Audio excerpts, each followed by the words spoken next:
Muito bem, amigos, então estamos de volta com o nosso paulochagas.net, aquele Imagem TV, aquele abraço especial a você.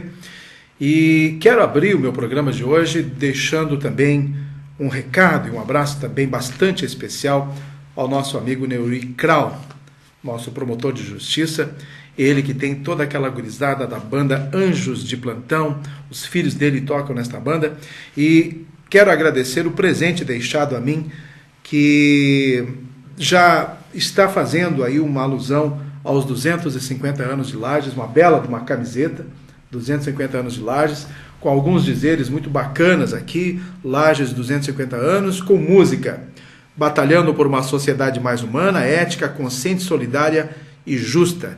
E você? Fica aí a pergunta, né? Qual é a nossa participação, então, nesta sociedade? Está aqui a nova camiseta já promocional dos 250 anos de Lages. Música para quê? Tá aí, belo trabalho, bela iniciativa, antecipando de qualquer maneira todo esse envolvimento com relação ao aniversário de Lages que acontece no próximo mês de novembro. Deixou também alguns adesivos, uma música bacana, uma mensagem muito bonita, assinada pela Rosa Fátima, dos Anjos de Plantão. Muito bacana o trabalho dessa gente que está desenvolvendo aqui na nossa cidade. Eu hoje vou seguir basicamente também um roteiro baseado no meu blog, já que o programa é paulochagas.net, mas antes de mais nada, eu quero fazer um rápido comentário a respeito da gripe, da vacina contra a gripe. Vocês sabem que o Estado de Santa Catarina, independente da determinação do Ministério da Saúde, decidiu prorrogar a vacinação por mais alguns dias, pelo menos mais 10 dias. E eu já fiz alguns comentários, algumas abordagens a respeito deste assunto, nesse mesmo programa, dizendo que eu não entendo por que o governo federal não aumenta o grupo de risco ou os grupos de risco com esta vacinação. Santa Catarina, minha gente, está passando, na verdade, um vexame com relação à meta de vacinação, que seria no mínimo 80% de todas essas pessoas que têm o direito de serem vacinadas e não estão procurando a vacina. Vejam bem, em Lages, alguns grupos chegaram a apenas 27% e precisava chegar a 80%. Então, no estado, um pouco mais de 50%, perto de 60% das pessoas que têm o direito dessa vacina foram quem procuraram, então, os postos de saúde. Então, diante desta ineficácia da vacina, não da vacina, mas da ineficácia do programa ou pelo interesse das pessoas, foi, então, prorrogado o prazo para que você, que faz parte do grupo de risco, procurar, então, os postos de saúde na sua cidade e receber esta vacina contra a gripe que mata, inclusive. E eu tenho defendido, e vou sempre abordar essa questão de por que os grupos são muito seletos. Eu acho que a população do sul do país deveria merecer em massa esta vacinação com relação à gripe. Aí você veja, as pessoas apenas de 60 anos, isso é uma das classes, um dos grupos acima de 60 anos podem receber a vacina. E lá em Videira, no mês passado, houve o registro de uma morte. Esta pessoa tinha 57 anos. Estava fora do grupo de risco e não recebeu a vacina H1N1, a gripe, a vacina da gripe. Então, veja bem, uma pessoa fora do grupo acabou morrendo. Ah, mas ele tinha uma patologia, ele já estava doente, ele mereceria ter vacinado, ter recebido a vacina antes e tudo mais. Mas, muito bem, ele não procurou os postos de saúde para especificamente fazer a vacina, porque ele já estava fora do grupo de risco. Só quando ele tivesse 60 anos de idade, ele poderia, então, receber esta vacina. Não recebeu, morreu por causa da gripe. Então, vocês vejam que as pessoas fora do grupo, a gente imagina que são todas imunes ao problema da gripe A. Não são. As pessoas são suscetíveis, sim, a esse problema, e aí ficam trabalhando também pequenos grupos das crianças de 6 meses até 5 anos. E as crianças acima de 5 anos que vão para as escolas e ficam agora, nesse período de inverno, em salas de aulas fechadas. E aí vem a orientação para que ventilem as salas, mas o frio é quase insuportável aqui na Serra Catarinense. Como é que as pessoas vão ficar de janelas abertas mediante ao frio, que pode também criaram alguma complicação de saúde para as crianças que estão em sala de aula. Então, todos nós somos suscetíveis, sim, a ser contaminados por esta gripe A, com esta gripe que mata. Então há uma preocupação muito grande. Logicamente, se você tem dinheiro, pode comprar a vacina em lugares especializados que estão vendendo ao olho da cara, mas você pode sim ser vacinado. Então esta é a alegação. Tem vacina para todo mundo. Os grupos que recebem gratuitamente e os grupos que podem pagar e os grupos que não podem pagar a vacina e ficam então à própria sorte com relação a esta parte da saúde.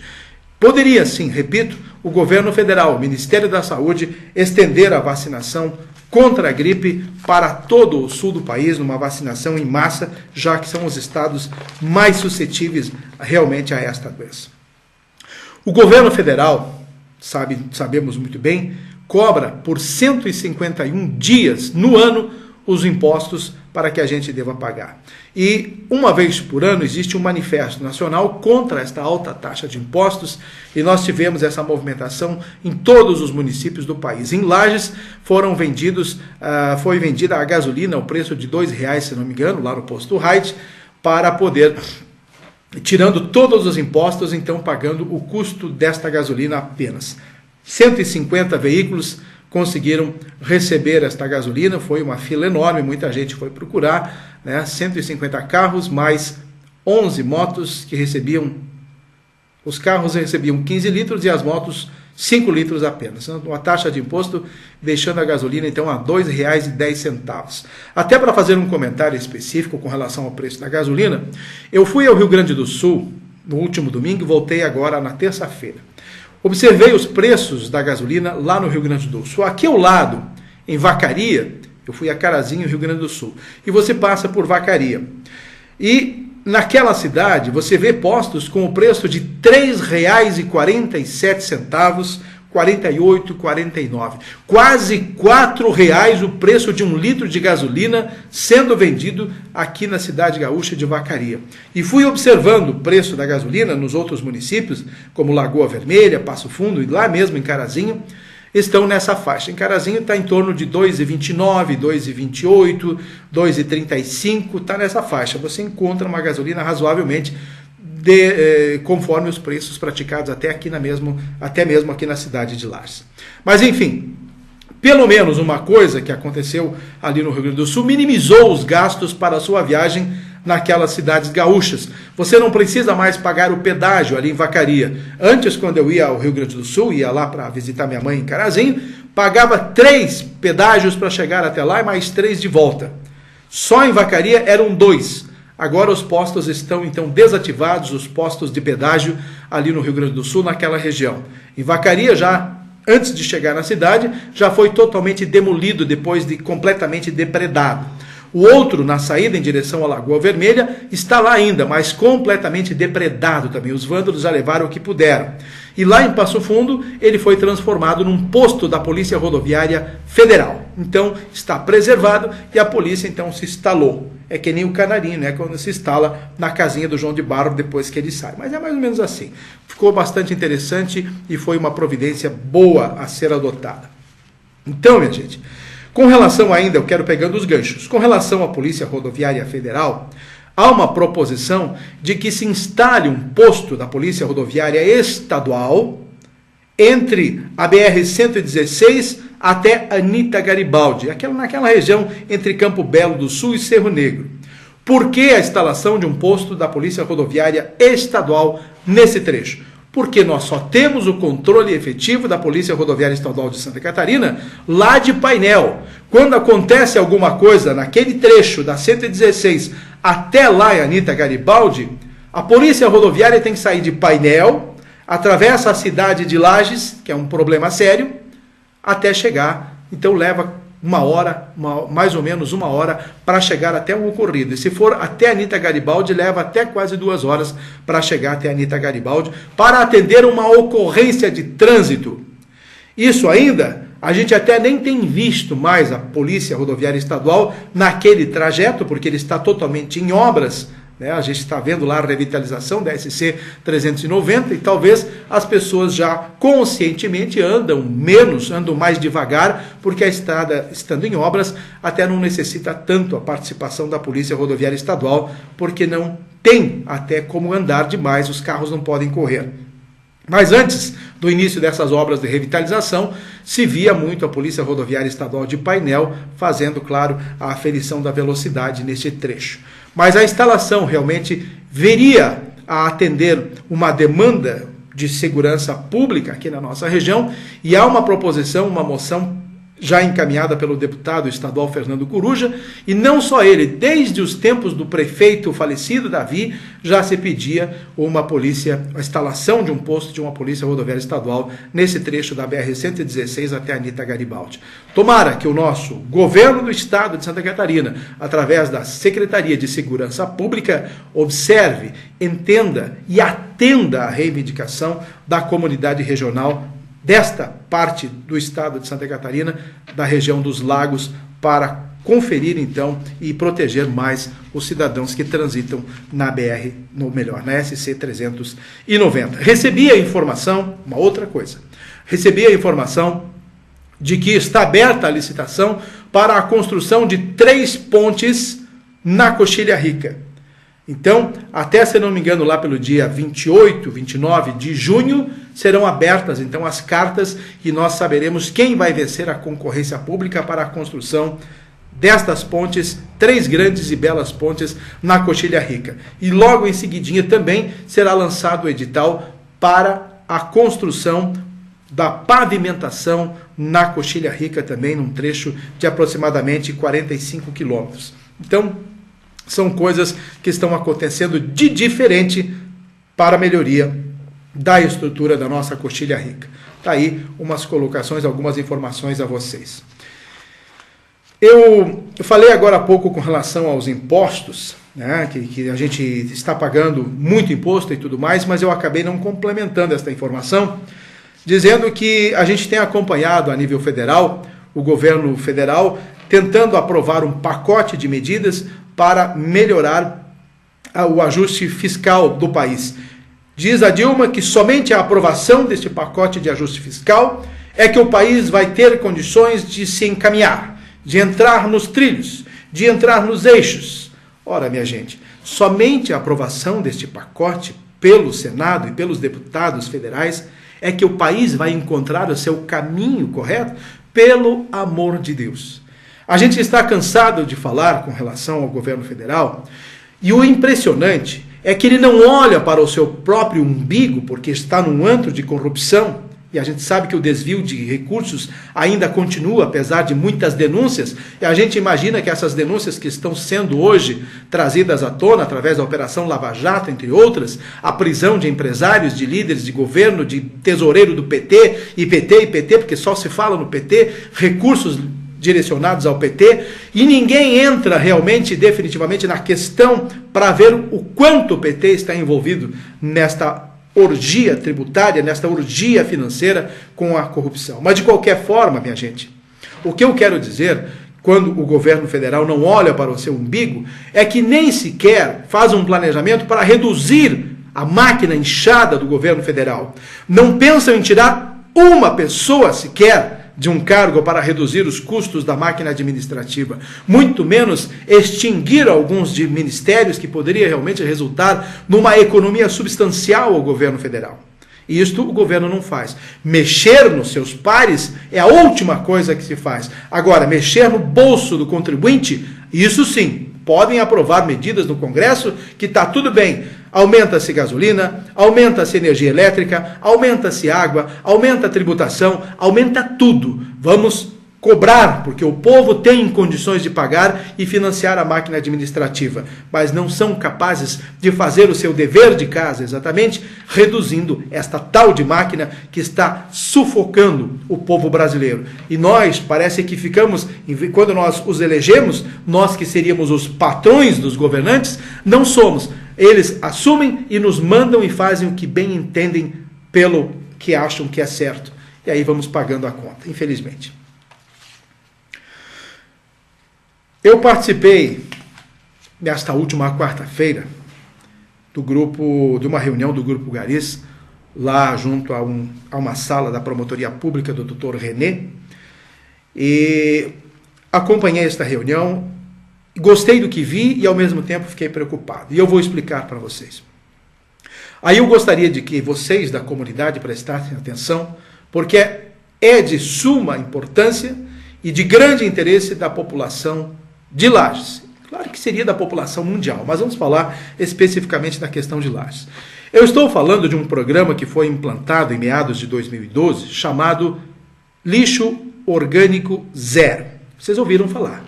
Em muitas escolas, o assunto foi trabalhado, foi implantado e hoje está sendo executado na prática. Nas escolas, em universidades, em grupos voluntários e tudo mais. Então, há uma montoeira, há um grande número de pessoas trabalhando na organização e na implantação do programa Lixo Orgânico Zero no município de Lages. Por que zero? Porque o sonho desses grupos que criaram esse projeto é fazer com que a população lagiana não destine mais lixo orgânico para o aterro sanitário. Que ele seja destinado dentro da sua própria estrutura de moradia, ou seja, num jardim, numa horta, nos vasos de flores, de alguma maneira fazendo a mini compostagem, porque todos esses produtos orgânicos se deterioram sob o solo, sob a terra. E aí viram então adubo e oxigenam a terra e você pode fazer as suas plantações de flores, hortaliças e tudo mais, se quiser. E dentro de casa existem alternativas para que você possa fazer isso até dentro do próprio apartamento, com um sistema de compostagem na sua sacada ou na área de serviço e tudo mais, e você poderia aproveitar realmente o lixo orgânico produzido. E aí então não mandaria mais para o aterro sanitário, e aí então estaria contribuindo para que se transformasse o projeto em lixo zero. Não iria mais, claro, para o aterro. Mas a grande preocupação, aliás, a parte boa disso tudo, é que a comunidade lagiana, cerca de 35% da população, conseguiu assimilar o recado do lixo orgânico zero e diretamente e indiretamente está executando essa parte. A notícia ruim disso tudo é que estes grupos, principalmente o grupo Gari, que vinha institucionalizando em forma de extensão, ou seja, levando às instituições escolares, levando às universidades, levando a organismos que possam realmente colaborar, como é o caso do SESC, que é uma entidade colaboradora nesse sentido, para que o lixo orgânico seja realmente aproveitado através da mini compostagem. A notícia ruim disso tudo é de que esta fase inicial de implantação do projeto está parando agora. Há uma tendência, pelo menos há uma expectativa destas pessoas idealizadoras desse projeto, de que a comunidade faça agora a sua parte e exerça também esse papel de extensão, explicando para o vizinho, do lado de casa, para o outro vizinho e para o outro, para que o serviço de coleta desse lixo seja diminuído e dentro das suas propriedades rurais ou das suas casas, esse lixo então seja bem aproveitado através da mini compostagem. Mas, segundo se sabe, a tendência é de que as pessoas, sem o estímulo, sem o apoio dessas instituições que vinham trabalhando na fomentação do projeto, do programa Lixo Zero, é de que acabe diminuindo e todo mundo esqueça de fazer a compostagem. Logicamente não todo mundo, mas uma boa parte, e esta possibilidade de diminuir realmente a participação da comunidade seja muito grande. Em vez de subir acima de 35%, nós tenhamos uma diminuição em índices bem desfavoráveis nesse sentido. Foi colocado um ponto bastante interessante. É preciso um trabalho de educação, e aí também carece exatamente de que o poder público tenha uma iniciativa. E a gente não está falando especificamente só da Secretaria Municipal de Meio Ambiente, nós estamos falando do grande gestor do município, que seria o papel do prefeito. Em Lages ocorre uma coisa que a gente não gostaria de falar, mas o próprio Poder Executivo, o prefeito municipal, ele não interage com a Secretaria de Meio Ambiente nestas questões. Assim, ou seja, apenas delega o papel à Secretaria Municipal de Meio Ambiente, à Secretaria da Agricultura, seja como for, cada pasta vai fazendo o seu trabalho, a execução desses projetos, desses programas, mas o Poder Executivo não se inteira, não participa, não ajuda a fomentar. E agora chegou o momento, então, da própria Prefeitura Municipal, no conjunto administrativo, ter a participação mais efetiva junto à comunidade para estimular. Trabalhar campanhas educativas. Você vê alguma campanha educativa com relação ao meio ambiente fomentada pelo município de Lages? Não vê. A gente vê alguma coisa nas televisões nacionais, na Globo, natureza, não sei o que, meio ambiente aqui, alguma coisa nesse sentido, com tópicos de 15, 10 segundos, informando com relação ao meio ambiente. Mas, de resto, não há uma participação efetiva do país, não há uma participação efetiva do Estado e muito menos dos municípios para realmente trabalhar campanhas educativas, porque não se entende. E esse assunto agora vai ser bastante debatido e eu já vou entrando um puxando o outro.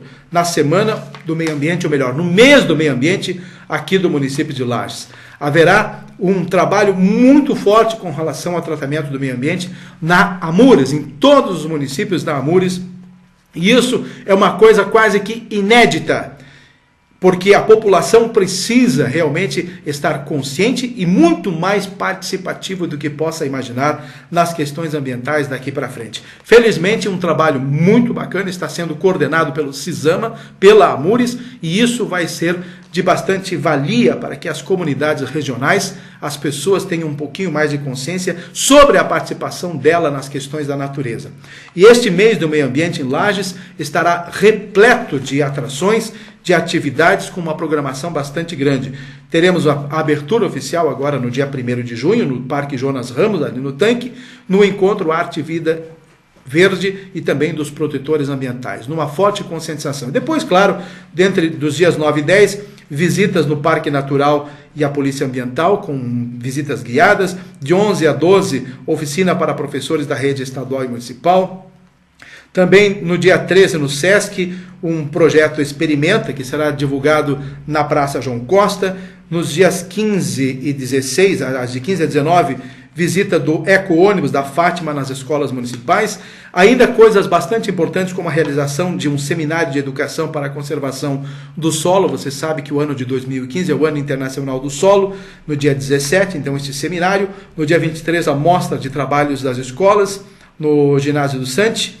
No dia 28 vai ter uma pedalada ecológica, são muitos os passeios ciclísticos e pela primeira vez uma pedalada chamando a atenção para as questões ambientais, com saída às 9 da manhã na Praça Joca Neves e a chegada lá na sede nova do Parque Natural. E no dia 29, um dos eventos mais importantes que serão realizados, que é o Seminário Regional de Meio Ambiente, com horário a partir das 9 da manhã, lá no CCJ da Uniplac. Então, durante todo o mês de junho, Lages e a Serra Catarinense estarão vivendo essas ações, toda essa movimentação em torno do meio ambiente aqui da região serrana. E eu acho que você poderá ter uma grande participação.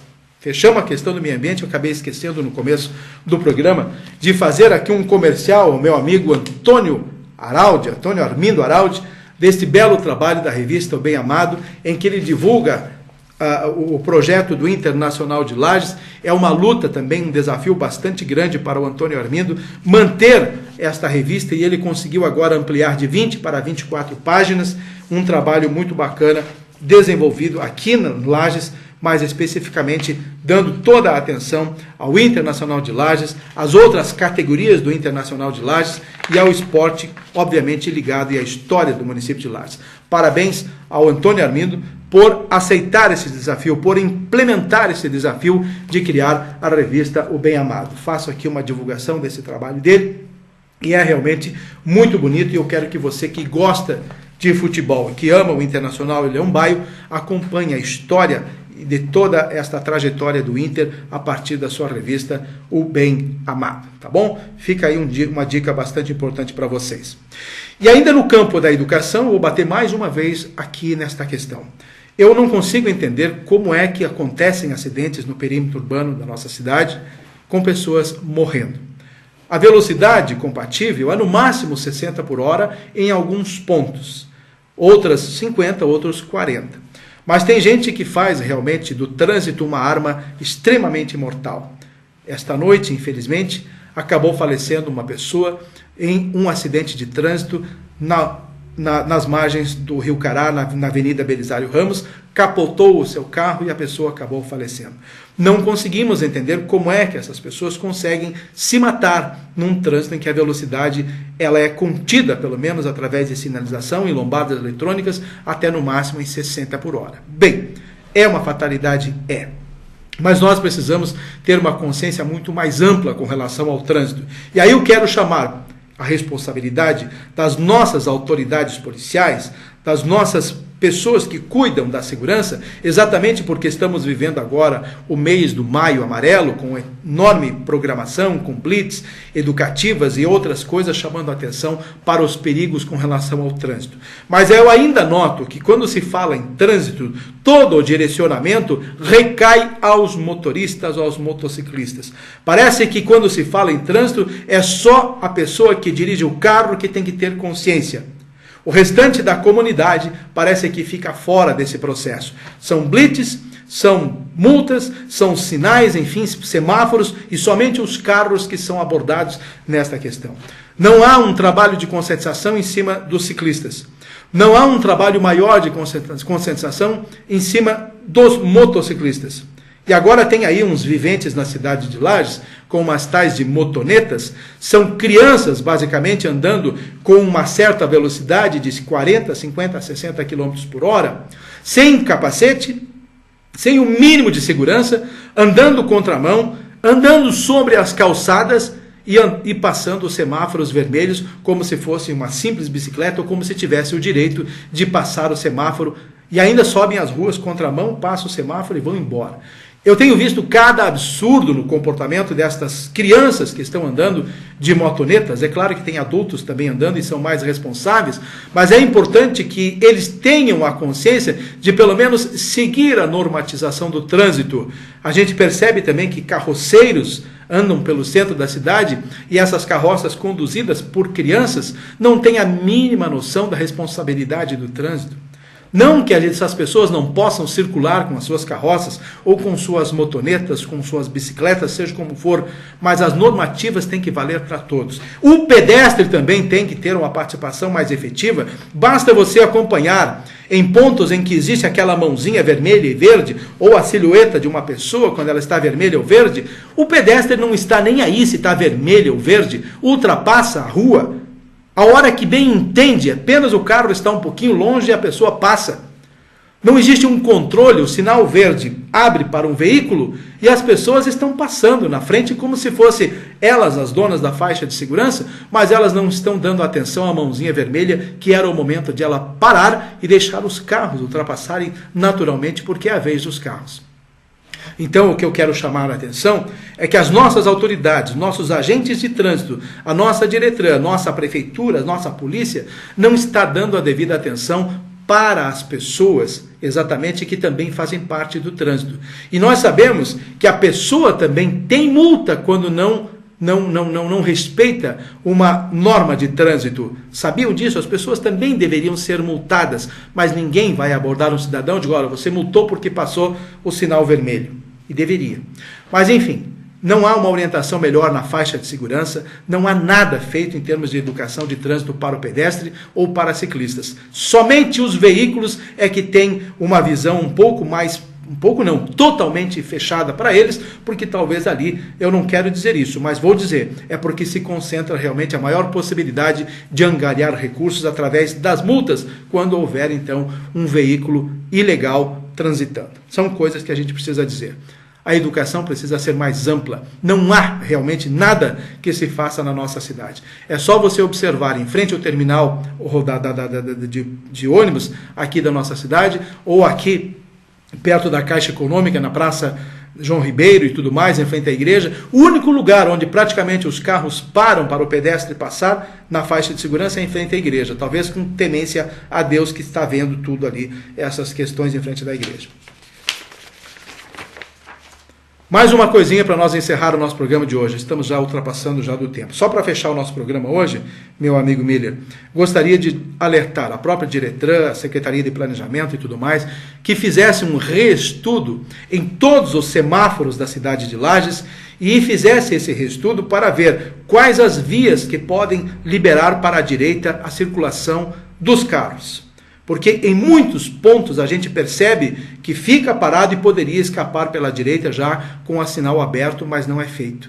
Então, eu acho que um reestudo com relação à utilização dos semáforos, já começando a fazer um planejamento para a mobilidade urbana, já que Lages já está se tornando um caos e a gente não tem visto nenhum planejamento sendo pelo menos informado à população no que tange à mobilidade urbana e à circulação de veículos na nossa cidade, que está atingindo aí a soma de 100 mil veículos da nossa cidade. E o trânsito está ficando cada vez mais complicado e nenhum planejamento a gente está vendo sendo executado para que isso possa melhorar na circulação de veículos no futuro aqui na nossa cidade de Lages. Tá bom, minha gente? Acho que por hoje é só. Um grande abraço a vocês. Não falei nem da nossa associação de imprensa, que eu queria ter batido um papo a respeito desse assunto, mas fica para o nosso próximo programa. E vem aí a Festa Nacional do Pinhão, a abertura do Recanto do Pinhão neste sábado a partir das 10 horas e no dia 29 a abertura oficial da Festa Nacional do Pinhão. Sejam bem-vindos vocês visitantes e viva a nossa Festa Nacional do Pinhão. Um grande abraço e até a próxima semana, se Deus quiser.